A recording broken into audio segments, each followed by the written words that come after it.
5% வந்து கவர்மெண்ட் ஸ்கூல்ல படிக்கிற பசங்களுக்கு வந்து ரொம்ப உபயோகமா இருந்தது இது வரைக்கும்.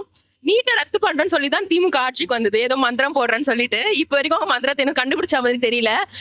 சப்போஸ் நீட்டை ரத்து பண்ண முடியலனா கூட ஏழை எளிய மாணவர்களுக்கு வந்து இந்த மாதிரி இடஒதுக்கீடு கொடுக்கறது மூலமா அவங்களோட கல்வி வந்து இன்னும் எளியதா ஆகும்னு நினைக்கிறேன். ஆமா, ஏன்னா இப்ப நீட் வந்ததுனால மருத்துவ கனவுன்றது எல்லாரும் கனவா தான் இருக்கு. இப்ப இதே 7.5% வந்து 10.5% மாறுதுன்ற பட்சத்துல எல்லாருமே அவங்க கனவை நனவாகிக்கலாம்ல. கல்வி கடன் தள்ளுபடி பண்றேன்னு சொல்லிட்டு அவங்க சொல்லியிருந்தாங்க.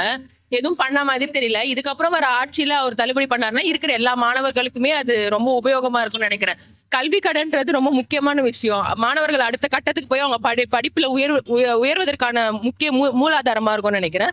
சோ எடப்பாடி ஆட்சிக்கு வந்து கல்வி கடன் ரத்து செஞ்சா ரொம்ப நல்லா இருக்கும். முன்னாடி அம்மா இருந்த போது நாங்களும் வந்து அந்த மானியம் மூலமா ஒரு ஸ்கூட்டி வாங்கியிருக்கோம். அம்மா இருந்த வரைக்கும் பெண்களுக்கு வந்து நிறைய சலுகைகள் பண்ணியிருக்காங்க.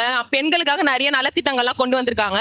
இப்ப மறுபடியும் அதிமுக ஆட்சி அமைதுன்ற பட்சத்துல பெண்களுக்கு இன்னும் நிறைய சலுகைகள் கொண்டு அவங்களுக்கு நிறைய முன்னுரிமை கொடுத்து அவங்களுக்கு இன்னும் நல்ல வளர்ச்சி பெறும் நினைக்கிறேன். வரைக்கும் யாரும் அந்த மாதிரி ஃப்ரிட்ஜ் தரேன் அப்படின்னு சொன்னது இல்ல.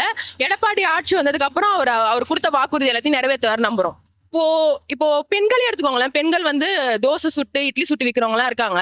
அந்த மாதிரி சுட்டு விற்கிறவங்க மாவு அரைச்சி வெளியில வச்சு போகாம அவங்க ஃப்ரிட்ஜில் வச்சு அது அவங்களுக்கு ஒரு விதத்துல உபயோகமா இருக்கும். இந்த மாதிரி நிறைய விதத்துல பொருளுக்கு உபயோகம் இருக்கு. அதை வந்து மக்களுக்கு சேர வேண்டிய விதத்துல கரெக்டா சேர்த்துட்டா அவங்க இன்னும் உபயோகப்படுவாங்கன்னு நினைக்கிறேன். கண்டிப்பா ஆட்சி அமைப்பாரு. அவரு சொன்ன எல்லா திட்டங்களையும் மக்களுக்கு கொண்டு போற பட்சத்துல கண்டிப்பா ஒரு ஆட்சி அமைச்சு நல்ல ஆட்சி அமையும் நம்புறேன்.